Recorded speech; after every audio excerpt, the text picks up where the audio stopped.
Morning, everyone. Morning. Everyone set? Good? All right. I will be heading to Washington, D.C. tomorrow to meet with President Trump in the White House. It is customary for an incoming mayor of this city to meet with the White House, given the mutual reliance.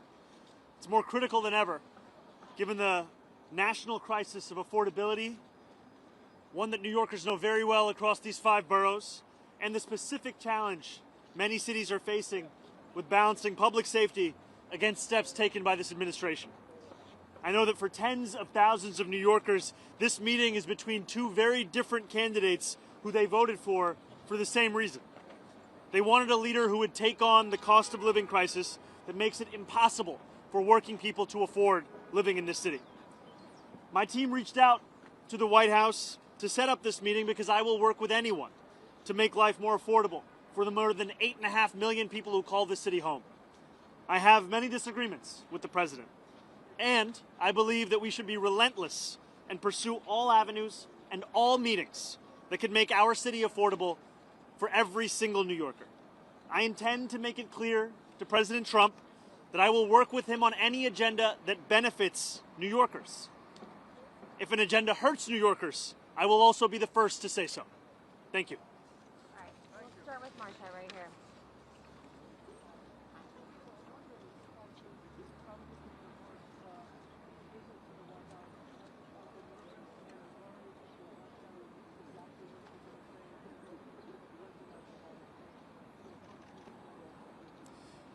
This is an opportunity to make the case for New Yorkers. And it's a case that reflects what New Yorkers are having to live through at this time. When we speak about an affordability crisis, we're speaking about 1 in 4 New Yorkers living in poverty, 1 in 5 struggling to afford $2.90 to ride the bus. New Yorkers for whom the daily acts of life are becoming increasingly harder to afford. And that's an opportunity I have to make the case to President Trump, to the White House, as to what it means to have to suffer through this affordability crisis and what it means to make it even more difficult to do so. Yeah, Jeff. I'm wondering, he called you a communist in the announcement, which seemed a little belittling. I'm wondering, are you concerned that this meeting will actually bear any sort of fruit, or whether it will be another opportunity for him to try to publicly embarrass you? And could you go into any specifics about what you specifically want to ask him, or any specific requests you have for the president in this meeting? I'm not concerned about this meeting. I view this meeting as an opportunity for me to make my case. And I'll make that case to anyone, frankly, as we've been doing over the course of the campaign, and now as I will be the next mayor of this city. It behooves me to ensure that I leave no stone unturned in looking to make the city more affordable. And this is a meeting where I look forward to speaking about the affordability agenda, public safety, and economic security for each and every person that calls the city home. Yeah, Liz.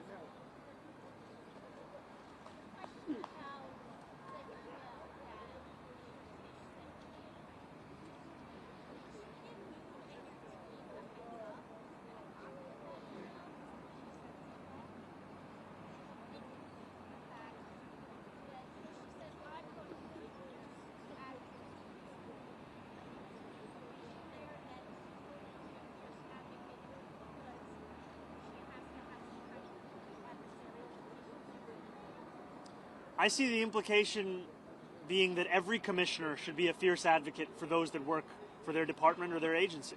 And I look forward to ensuring that that is the case across the entirety of my administration, where when I have a meeting with a commissioner, I know that they are bringing forth the concerns of those that they work with, those that they represent, so that we can ensure that we're actually addressing those concerns.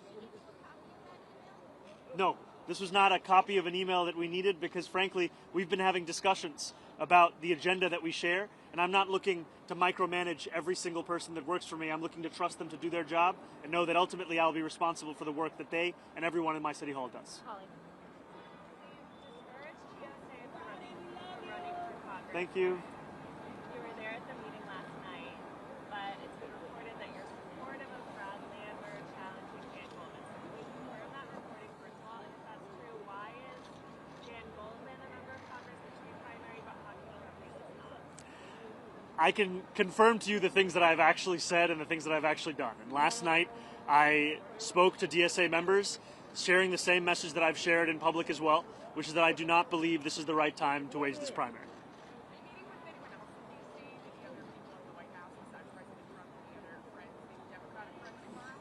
Right now, my plans are to meet with the president and make the case. As soon as I have any more information, I'll share it.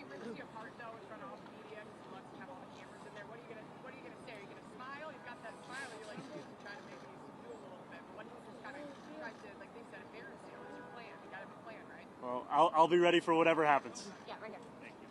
Mr. Mayor-elect, do you have any sense in advance of where you might find some common ground on... Sorry, would you mind saying that one more time? Sure. Do you have any sense in advance where you might find common ground with the president on the agenda and the case that you want to present?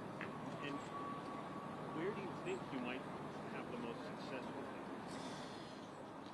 You know, last year, after the president won his second term, I went to two of the neighborhoods that saw the largest swings towards Republicans. And that was Hillside Avenue in Queens and Fordham Road in the Bronx. And when I asked those New Yorkers who they voted for and why, I met many who voted for President Trump, and they told me it was the affordability crisis. It was cost of living, cost of living, cost of living. And they said that they remembered being able to afford their rent, their child care, their Con Ed, their public transit more 4 years ago than they could in that moment. And we ran a campaign focused on the same thing, cost of living. And what we found actually is that 1 in 10 New Yorkers who voted for Trump ended up voting for our campaign. And they did so because they're looking for leaders to actually deliver on the cost of living crisis. That's why everything comes back to making the case for an affordability agenda. I will meet with anyone, I will speak to everyone, so long as it could stand to benefit an economic agenda for New Yorkers. And that's where I will always make the case. Mr. Mayor, how are you? Hey, how's it going? You're not cool? Good, Jack. Yeah. So you appointed Jessica Tisch as your next police commissioner yesterday. You've been talking about all the things where you agree on, right? You seem to have insinuated a new kind of SRG to respond to protests. What about things you don't agree on? What about the 2019 criminal justice reform? Where did you land on that? And as well as the gang database is something you used to call for during your campaign that you would eliminate. You know, I think that these are disagreements that are actually signs of a healthy relationship.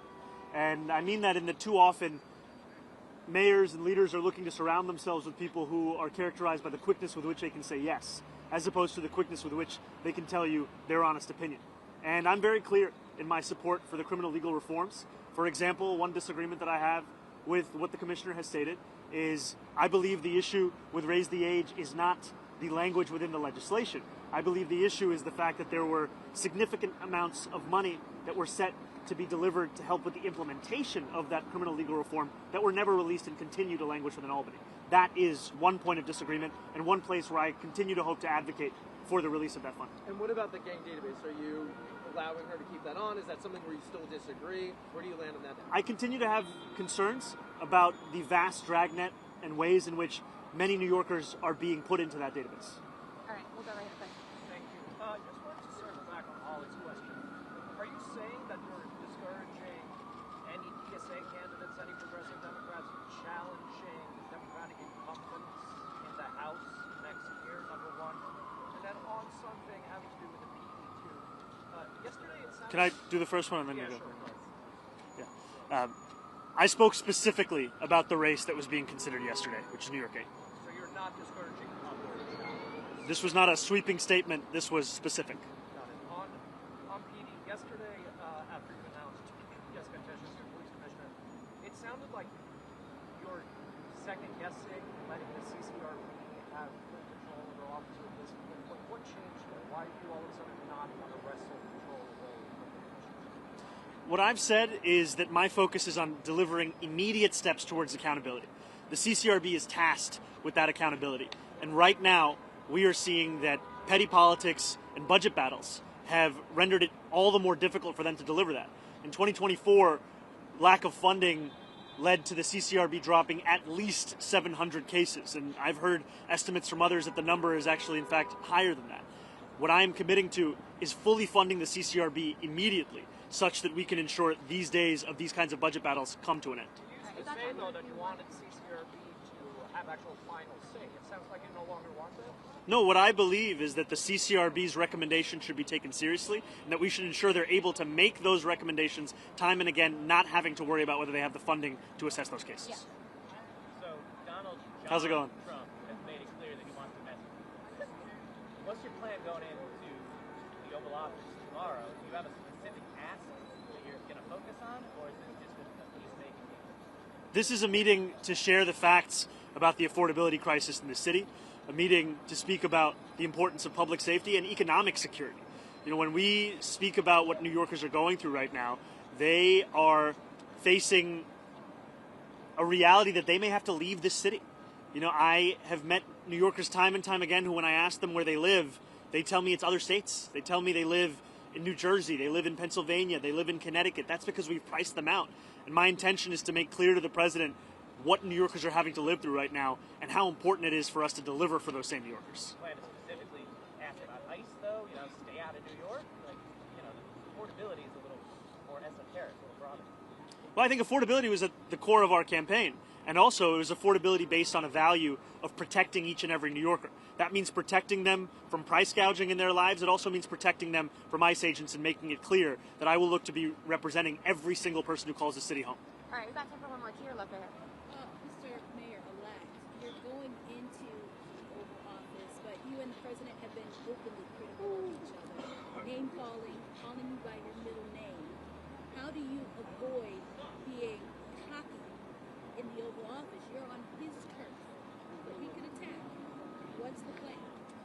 Well, I think being a New Yorker means that you're prepared for all situations, all kind of comments, all kind of commentary. And at the end of it, the focus has to be, what's the case that you're making? Why are you there? And for me, it's not about myself. It's not about a relationship with an individual. It's about a relationship between New York City and the White House, the president, the federal administration. And I will look to make clear that my interest goes beyond any one of an individual. It's for the people that I look to represent. That's the case I'll make. Do you take that in an Oval Office meeting, though? Because we saw what happened with President Zelensky. What happens? Do you swipe back?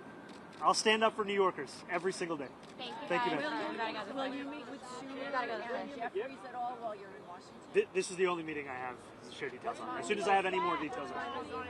It's going to be happening tomorrow. Not as yet, brother, but I'll let you know when we do. Thank you, Mamdani. Love you. Go for New York.